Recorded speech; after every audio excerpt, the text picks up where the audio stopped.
नमस्कार मित्रांनो, आज पुन्हा एकदा मी माझ्या कोंबड्यांना अंडी शिजवून खायला दिली आहेत. मागच्या व्हिडिओमध्ये मी अंडी न फोडता दिली होती. त्यावर अनेकांनी कमेंट केली की अशी अंडी दिली तर कोंबड्यांना स्वतःची अंडी फोडून खायची सवय लागेल. तुमची ही शंका दूर करण्यासाठी आज मी ही अंडी पूर्णपणे शिजवून आणि बारीक करून दिली आहे. अंडी फोडून आणि बारीक करून देण्यामागचं साधं लॉजिक हेच आहे की कोंबड्यांना हे अंड आहे हे ओळखता येऊ नये. त्यांना ते फक्त खाद्य वाटलं पाहिजे. यामुळे त्यांना अंडी फोडण्याची सवय लागत नाही. आता प्रश्न येतो की ही अंडी आपण का देतो? आपल्याकडे इन्क्युबेटर मशीन असल्यामुळे दर महिन्याला काही अंडी अनफर्टाईल अंडी निघतात. ती अंडी फेकून देण्यापेक्षा शिजवून कोंबड्यांना दिल्यास त्याचे जबरदस्त फायदे होतात. 1. High protein. कोंबड्यांची वाढ आणि वजनासाठी हे नैसर्गिक प्रोटीन आहे. 2. कॅल्शियम.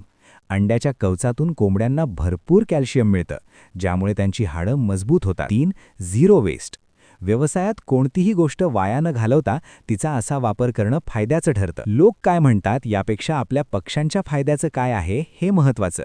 शिजवून आणि बारीक करून अंडी दिली तर कोणताही धोका नाही, उलट फायदाच आहे. ही माहिती कशी वाटली? कमेंटमध्ये नक्की सांगा आणि अशाच प्रॅक्टिकल माहितीसाठी आपल्या या पेजला फॉलो करा. धन्यवाद.